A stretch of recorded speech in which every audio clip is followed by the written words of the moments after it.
business taxes, with stressing about all the time and all the money you spent on your taxes. This is my bill? Now Business Taxes is a TurboTax small business expert who does your taxes for you and offers year-round advice at no additional cost, so you can keep more money in your business. Now this is taxes. Intuit TurboTax. Get an expert now on turbotax.com/business. Only available with TurboTax Live Full Service. Last week was our first playoff game, and my plaque psoriasis was so itchy under all my gear. Sometimes just thinking about scratching could take me out of the moment. And then my doctor told me I could get clearer skin with a pill called Otezla. Otezla apremilast is a prescription medicine used to treat adult patients with plaque psoriasis for whom phototherapy or systemic therapy is appropriate. Otezla can help you get clearer skin after just 4 months. Okay, ready for the next game. Talking to my doctor about a pill was a total game changer. Don't use Otezla if you're allergic to it. Get medical help right away if you have trouble breathing or swallowing, swelling of the face, lips, tongue, throat, or arms. Severe diarrhea, nausea or vomiting, depression, suicidal thoughts, or weight loss can happen. Tell your doctor if any of these occur and if you have a history of depression or suicidal thoughts. Live in the moment. Ask your doctor about Otezla. Call 1-844-4-OTEZLA or visit Otezla.com for prescribing info about cost, and more.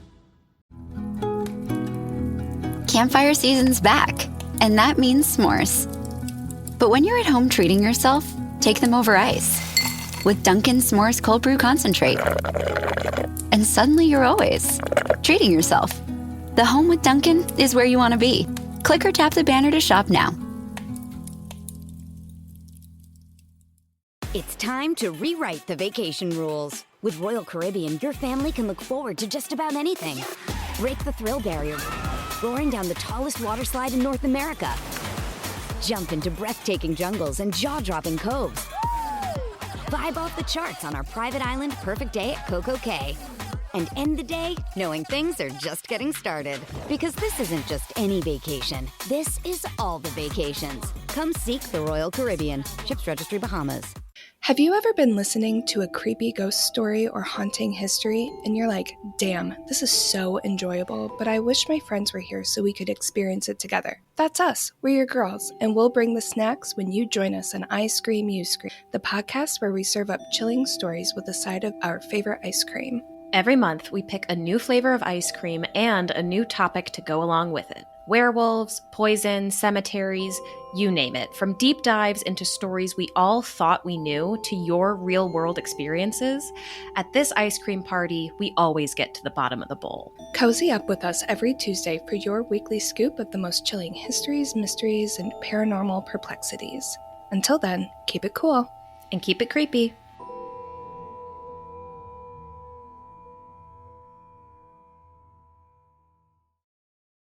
Welcome to Jaunty Haunts, the podcast about all things supernatural. After 30 years of keeping a secret, I'm finally ready to share with the world that I see ghosts. This podcast is all about getting spooky and connecting with others who might also sense, see, or feel things beyond the ordinary. Whether you're a skeptic or a believer, let's connect, share, and maybe feel a little less crazy together. You can listen to and binge Jaunty Haunts right now on Apple, Spotify, or wherever you podcast. Stay spooky, ghoul friends. Thanks for listening to the Red Treehouse, where I tell scary stories to keep you up at night. You can listen to the Red Treehouse on your favorite streaming platforms. Be sure to follow, like, and subscribe. Oh, and leave a 5-star review. And now, you can find the Red Treehouse on Patreon. Join the Red Treehouse community for as little as $3 per month and receive exclusive member benefits. Simply go to patreon.com/Red Treehouse. Important note: sources for this episode can be found in the show notes. The Red Treehouse is dedicated to my dad. I love you, Pop. In this episode of The Red Treehouse, I'm going to read you an original short horror story written by Robert Pettus. This story is unique and thought-provoking, and I'm reading it on a dark, stormy, and foggy night. The perfect setting to keep you up at night.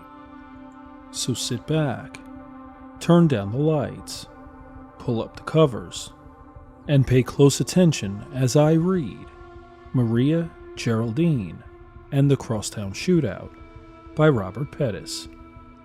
I'm your host, Will. Welcome to the Red Treehouse.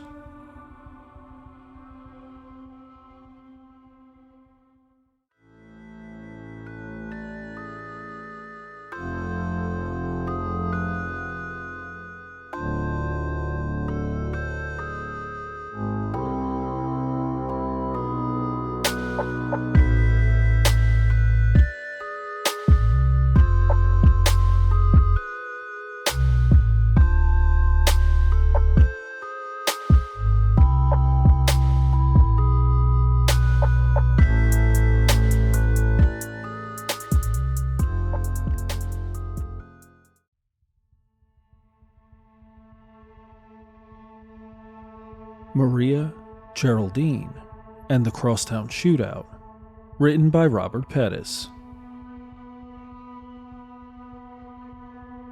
Geraldine pushed the lawnmower through the snow. The gurgling machine spat out frosty white powder, as if painting an otherwise barren hillside at an off-season ski resort. She made it to the end of the backyard, and then lifted the mower and turned, and began walking back toward the house. Still pushing the mower with one hand, she used the other to remove an old iPod Classic from her pocket, whereafter she spun the wheel until she landed on her song of choice, Blood and Thunder by Mastodon. Geraldine loved metal music. It was epic. It was the medium by which she best understood human literature and poetry. She liked other human music too. Punk was nice, as was trap, but she liked metal the best, specifically sludge metal. What an incredible word.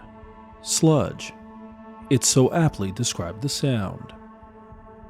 Geraldine was zoning out and hadn't noticed the mower, which had begun coughing up the snow at a much slower, more labored pace. She reckoned it might be in its death throes. Why, she had no idea. Human machinery was so unreliable, though. That was probably the reason. The simplest reason is usually the best one. Just like that one human, William of Ockham, had said.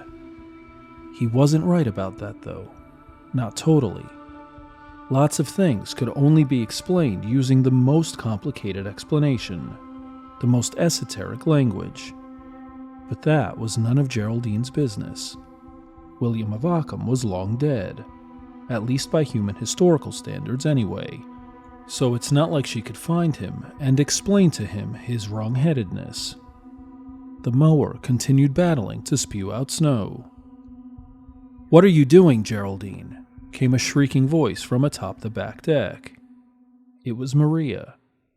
Geraldine could hear her even through the deep, palm-muted power chords and screaming vocals of Blood and Thunder. Maria was so much better than Geraldine at mimicking human stress and intonation, so much more talented at expressing the correct tone of voice to match the expected human emotion. This was odd, though. What could Maria possibly be upset about? Geraldine was simply mowing the lawn, as any good human living in suburban Metro Cincinnati was supposed to do once per week.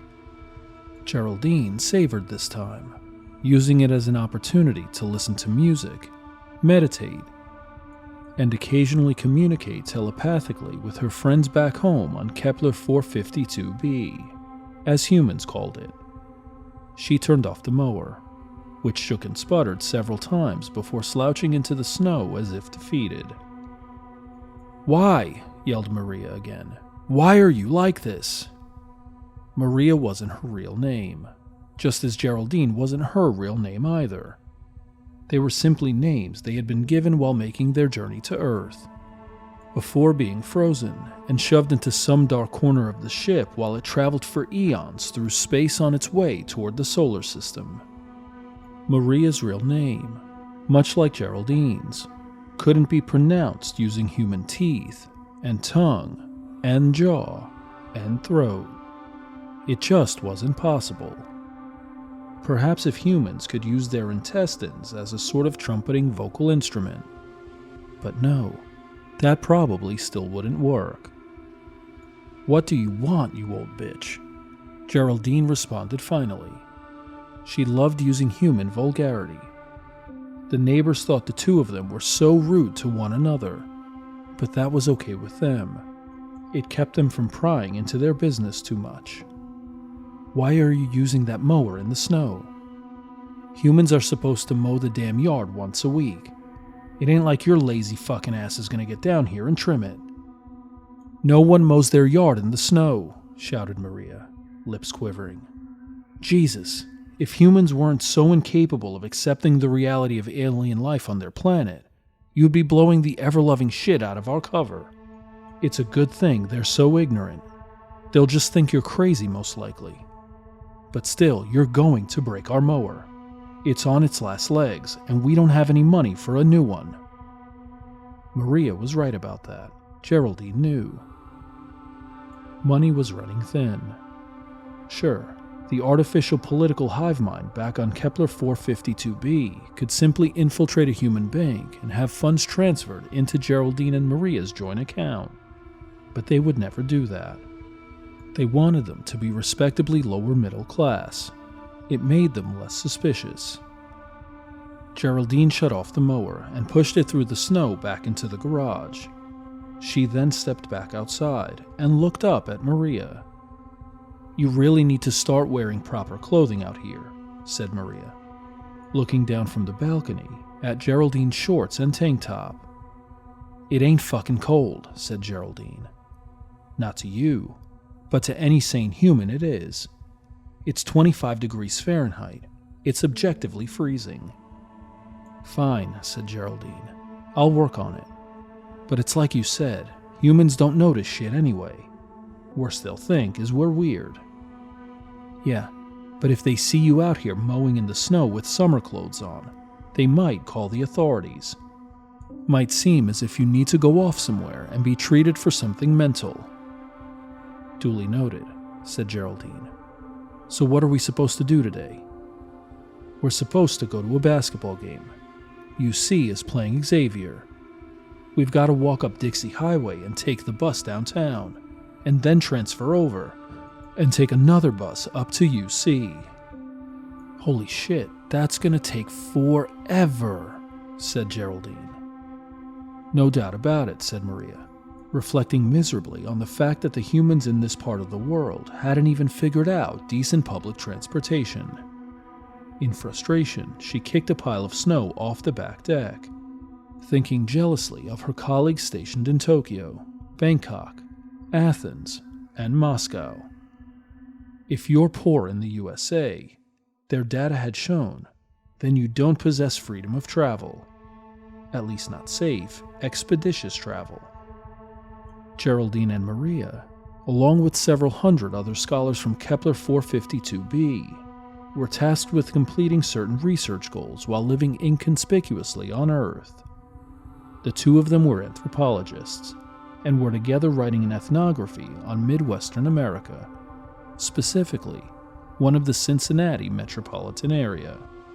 They were quote-unquote married, and though expected to lay low in every other aspect of their lives, were supposed to be as physically affectionate with one another as possible while in public, as one of their research goals was to document Midwestern ideals regarding gender and marriage, which was at the time, apparently, a hot topic, politically speaking. Geraldine walked up the stairs. She looked to the adjacent yard and saw their neighbor Wanda, an elderly woman, pouring birdseed into a feeder. Geraldine made intentional eye contact with Wanda, and then grabbed Maria and began making out with her while still eyeing Wanda combatively. This seemed to make Wanda uncomfortable. Geraldine would have to document this event in her ethnographic notebook. "So why are we going to this game?" she said after detaching herself from Maria. Geraldine was a big fan of sport, but hadn't yet found a taste for basketball. This specific matchup, however, seemed to be a large part of local culture, unfortunately. "It's the biggest basketball game in town," said Maria. "UC and Xavier fans hate each other. It's called the Crosstown Shootout." "That's a pretty fucked up name," said Geraldine, "considering how many people really do get shot in that part of town." "I hadn't thought about that," said Maria. "And I don't think it's crossed the locals' minds either. Wonder why not. Seems kind of obvious now that you mention it. How inappropriate, right? Shouldn't it be inappropriate? What are we missing?" "Don't reckon I know," said Geraldine. "Might be we ain't missing nothing. Might be simply that it ain't crossed nobody's mind." "I'll have to document it in my notebook," said Maria. The two of them left the house and walked down their street to the corner of Dixie Highway, where they waited for the bus, which arrived nearly 20 minutes late. They then boarded and sat toward the back, where Geraldine began gazing out the window at the passing houses, churches, auto repair shops, and fast food restaurants. "What's the one with the chubby kid carrying the burger?" she said. "That one's called Big Boy. It's a chain like most restaurants these days. I've got it noted in our research journal. I think they came on hard times after the pandemic. Seems as if they might not recover." "Damn. We ever ate there?" "Yeah, they've got the breakfast buffet you like, with the cheese dispenser." "Oh hell yeah, I love that shit."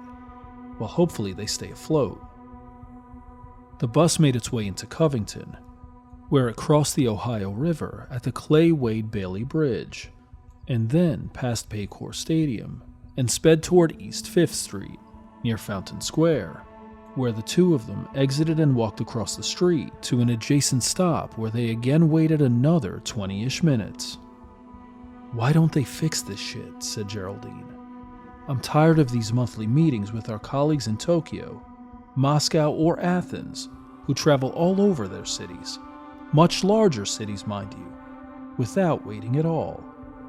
Most everything in America is privatized," said Maria. "There's no public transportation here because there is no economic value in public transportation. In order for there to be economic value in producing something, it has to be useful for the middle and upper classes. And in America, the vast majority of people belonging to those classes own cars, so therefore, there is no economic value in public transportation. So the poor people are just fucked." "Yes, of course. You should know this by now." "Well, what about future economic value? What about economic investment?" "What do you mean?" "If you were to create free, reliable public transportation, that would make it easier for poor people to earn money. They would, as a result, have more freedom to pursue their goals. Therefore, in the long run, there would be more economic value and more social stability. The USA has no interest in investing in poor people, only in financially established people with good ideas for a startup company through the stock market. They have no faith in their own people, not the poor people. You really haven't figured this out yet. Look, Geraldine, we're not here to pass moral judgment on these people for being different than us. This isn't Kepler 452b. We're simply here to document the culture. We're anthropologists, not civil rights activists. Try and stay objective." "You're right," said Geraldine. She loved this planet, she had to admit. The culture was so vibrant. But she just couldn't figure out why everyone was so averse to helping one another. She understood the accepted explanation as concluded by ethnographic and biological research, that humanity hadn't yet evolved enough to rid themselves of a natural tendency toward greed. That greed was still a trait selected for in most human cultural environments. But still, she wished she could fix this problem. She liked Earth. She cared for humanity.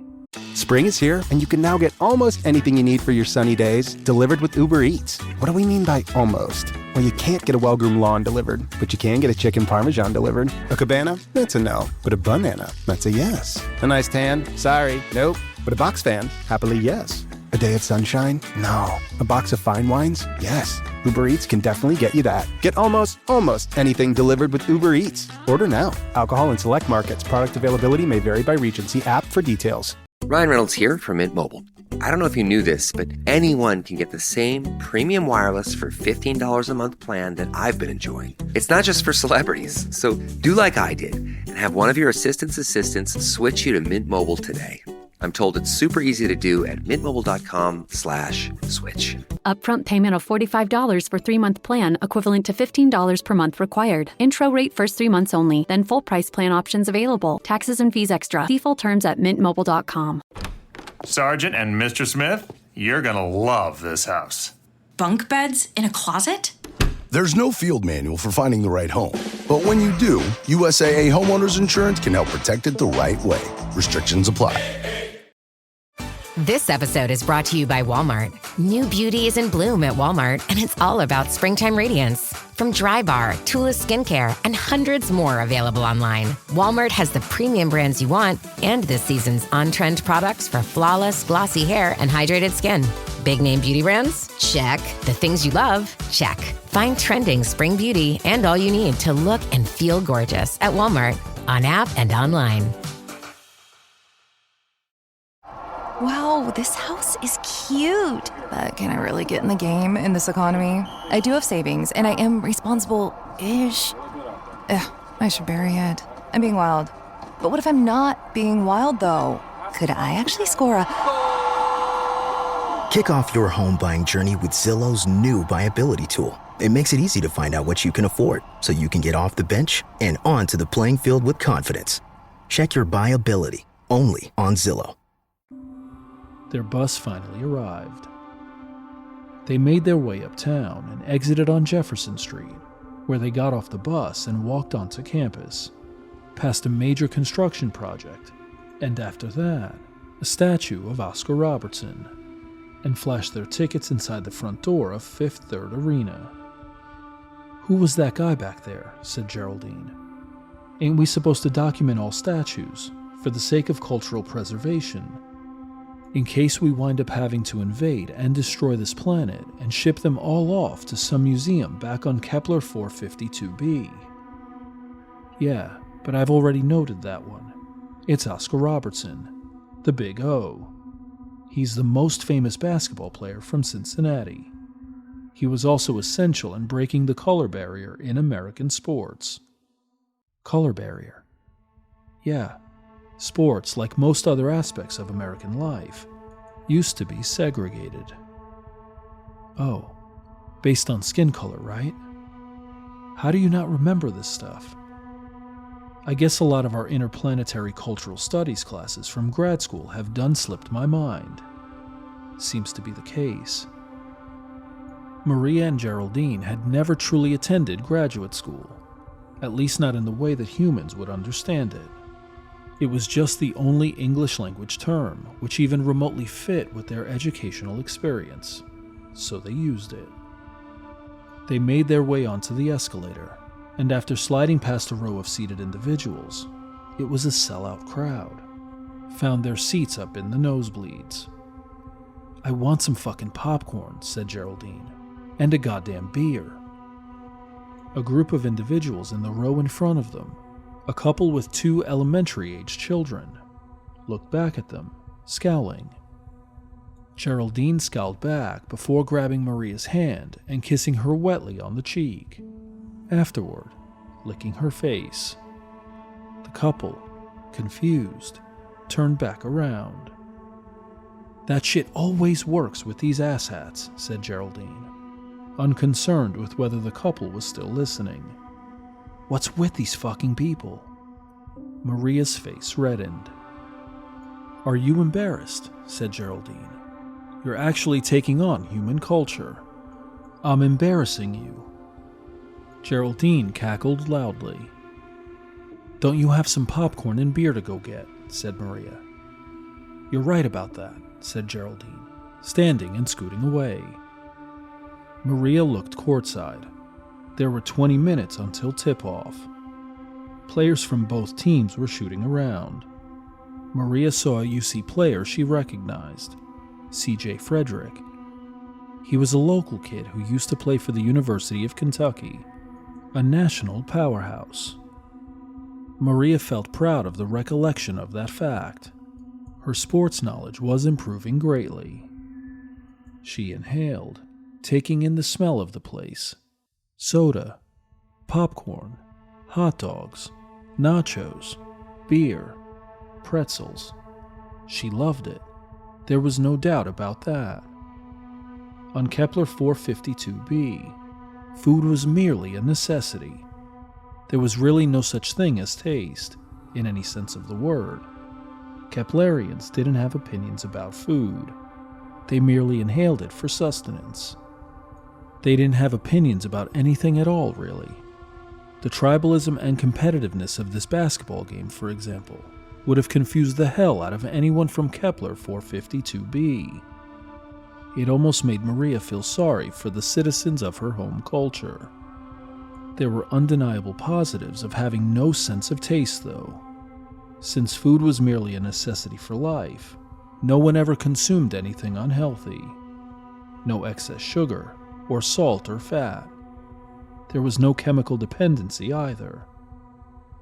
The evolutionary psychology of her species had long since moved past feelings such as anxiety, depression, or even rash pleasure-seeking behaviors.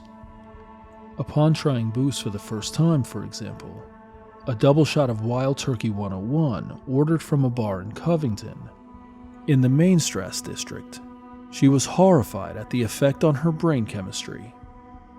One of her human friends, someone unaware of Maria's alien nature, had seen the way she reacted to the booze, and to calm her down, offered her a cigarette. Maria took it and inhaled, thinking it was meant to neutralize the effect of the alcohol, but the smoke only further destroyed the stability of her brain chemistry. Her head began spinning, and within a couple of seconds she fell off her bar stool and passed out. After that moment, she decided she would consume psychoactive substances purely at home, and strictly for research purposes. Geraldine, however, loved everything mind-altering. Maria looked down the aisle to see her scooching by, holding a bag of popcorn in her teeth and a pint of beer in each hand. "You know I don't want one of those," said Maria. "I know," responded Geraldine. "Two for me." She tipped a plastic cup to her mouth and glugged down half of the first pint in an instant, froth rolling like crashing surf down the shore of her cheeks, thereafter from her chin down her neck and into her shirt. She smiled at Maria. The crowd roared. "Huh?" said Geraldine. She looked up. She was on the Jumbotron. She smiled again and lifted her beer in celebration before downing the rest of it, crushing the cup, and tossing it into the air. The crowd cheered again. "Stop that," said Maria, her face once more crimson. "You're going to blow our cover. Stop drawing attention to us." "If anyone is going to blow our cover," said Geraldine, "it ain't gonna be me. It's gonna be you. Shit, I fit in with these bastards." Maria couldn't deny that. Still, the thought of losing an argument to Geraldine irked her. "Well," she said, "you need to remember that we're ethnographers. We're here to document the culture, not participate in it.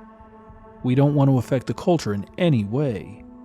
That would damage the validity of our research. You need to have fun every once in a while," said Geraldine.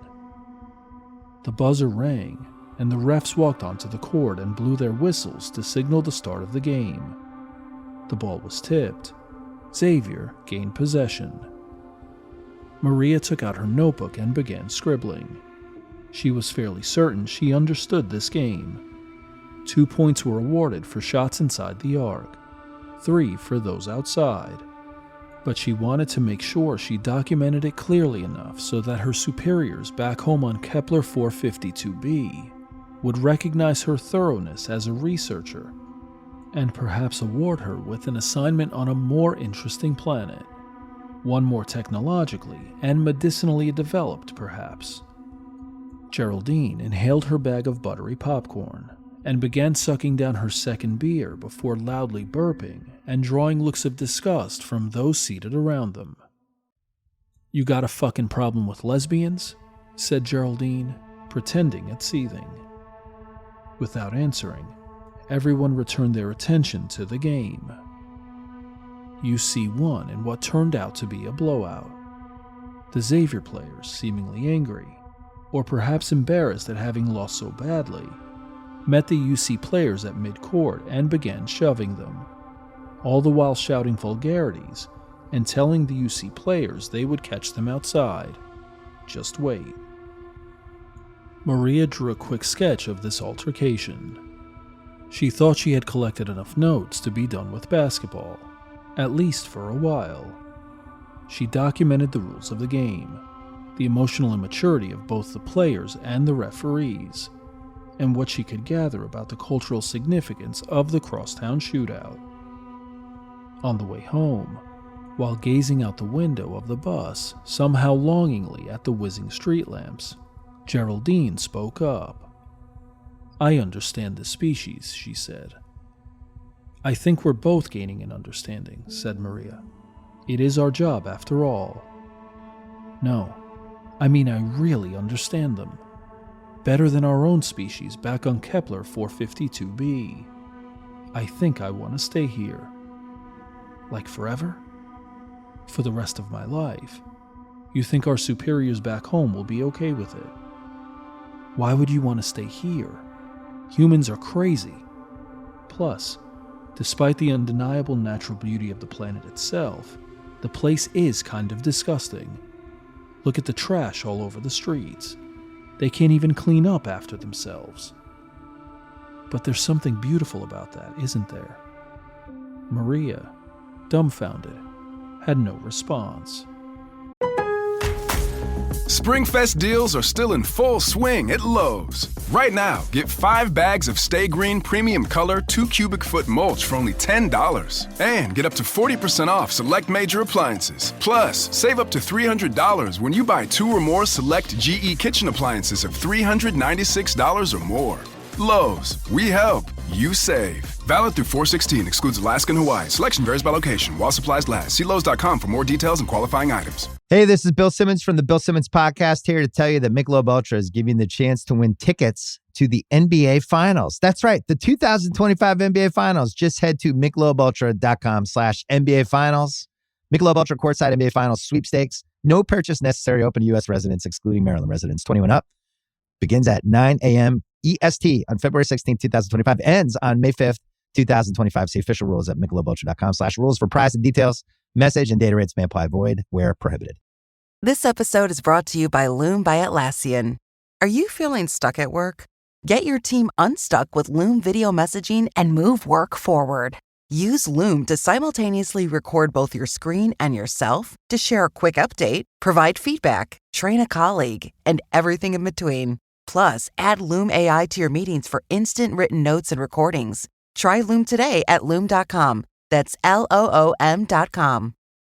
Subtle results, still you, but with fewer lines. Botox Cosmetic, onabotulinum toxin A, is a prescription medicine used to temporarily make moderate to severe frown lines, crow's feet, and forehead lines look better in adults. Effects of Botox Cosmetic may spread hours to weeks after injection, causing serious symptoms. Alert your doctor right away as difficulty swallowing, speaking, breathing, eye problems, or muscle weakness may be a sign of a life-threatening condition. Patients with these conditions before injection are at highest risk. Don't receive Botox Cosmetic if you have a skin infection. Side effects may include allergic reactions, injection site pain, headache, eyebrow and eyelid drooping, and eyelid swelling. Allergic reactions can include rash, welts, asthma symptoms, and dizziness. Tell your doctor about medical history, muscle or nerve conditions including ALS or Lou Gehrig's disease, myasthenia gravis, or Lambert-Eaton syndrome, and medications, including botulinum toxins, as these may increase the risk of serious side effects. For full safety information, visit BotoxCosmetic.com or call 877-351-0300. See for yourself at BotoxCosmetic.com.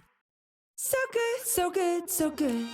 New markdowns up to 70% off are at Nordstrom Rack stores now. Fresh kicks, spring tops, new dresses. There's always a score. I mean, the denim section is unreal. Why do I rack? All the dresses. I always find something amazing. Head to your Nordstrom Rack store to find can't-miss deals on all the spring things. Great brands, great prices. That's why you rack. Humanity is so chaotic. Most of them spend the bulk of their lives irresponsibly seeking pleasure. Hell, the gluttony of abusing brain chemistry-altering substances for no medicinal purpose, sheerly for the joy of it, is incredible. I respect it. Not to mention that these people know they're going to pay for it in the future, and they do it anyway. It's only Tuesday night. Most everyone at that game is going to have to wake up, underslept and hungover, and go to work tomorrow, where they'll sit around uselessly at their desks for 8 hours before going home, perhaps to do it all over. Isn't there something romantic about that? Maria was still struggling to understand.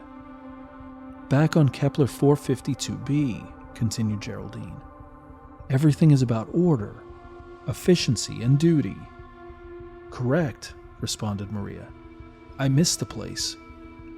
But is there any purpose to that sociological structure, to that cultural feature?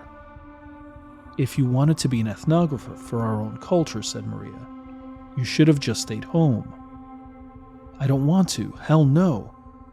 But just think, what's the point of it all? The point of it all is the development of our species and the furthering of our culture, as exemplified by our technological development compared to that of humanity's. But we should care about that. I think we should. The life expectancy of our species, even though we're not naturally predisposed to live nearly as long as the average human, is nonetheless significantly greater than humanity's. That's a good point. But still what? I want to be free, Maria. I admire the chaos and rebelliousness of human culture. That's a strange thing to admire, said Maria. And plus, I don't think you'll find that cultural feature in every human society. Reports out of Tokyo, for example, than what we've witnessed here in Cincinnati. True, said Geraldine. Well, maybe I just love Cincinnati. I love that the people here make their own way. They decide for themselves what their future will hold. Maria once again had no response. The bus stopped downtown, where the two of them would have to exit and catch another bus, one heading across the river back into Kentucky. A paper bag from a nearby fast food restaurant blew like a tumbleweed across the street, where it was swept up into the air by gusts from a speeding car.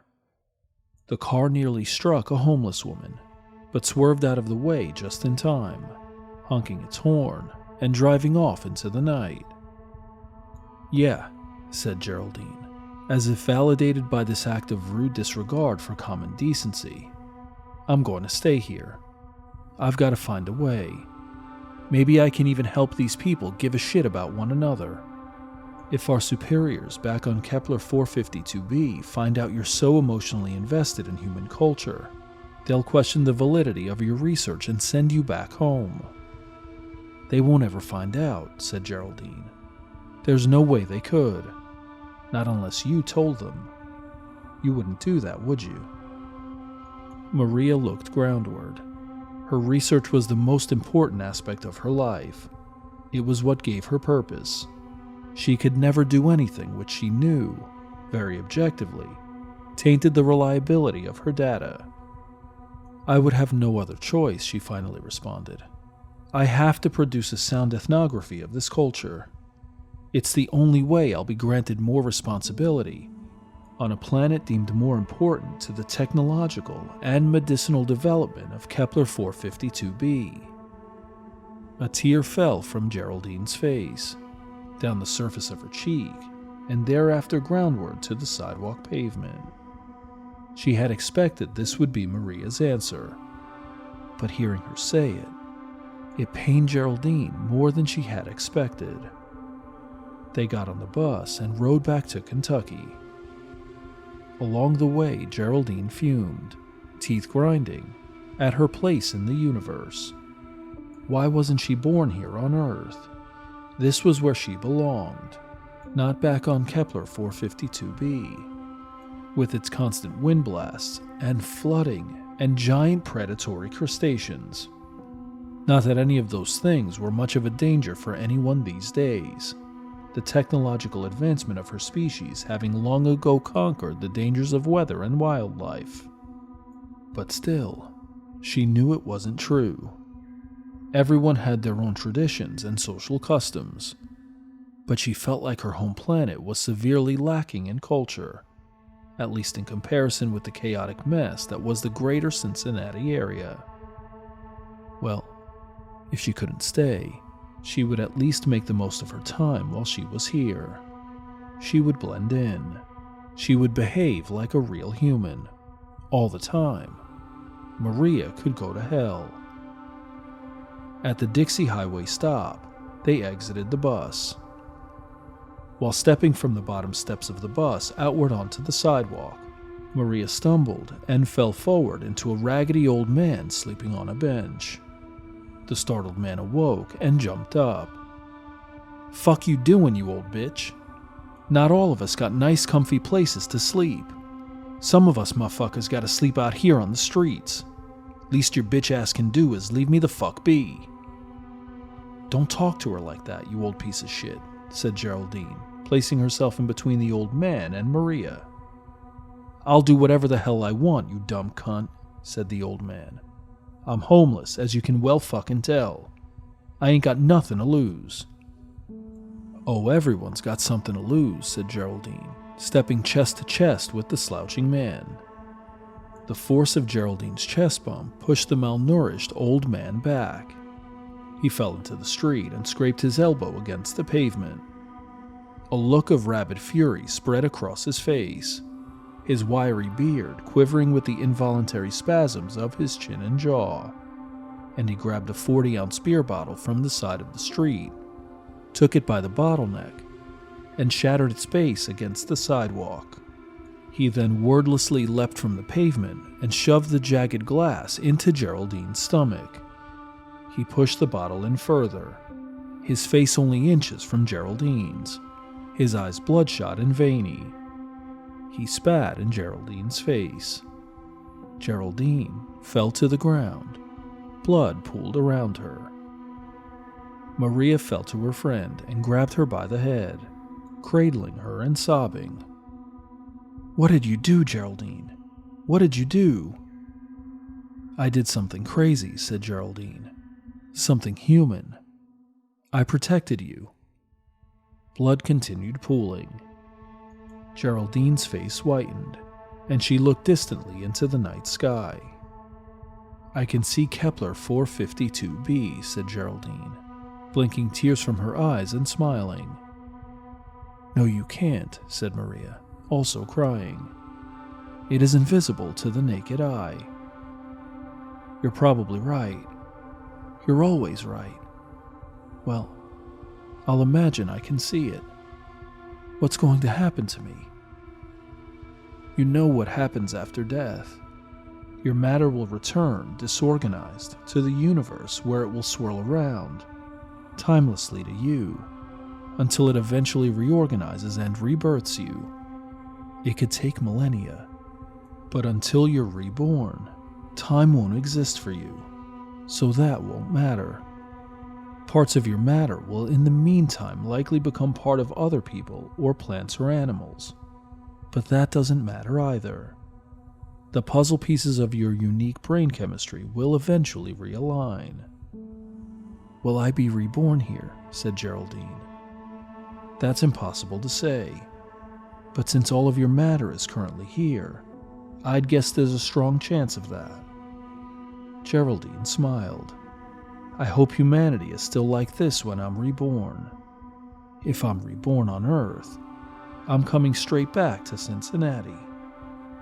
She smiled, and then closed her eyes.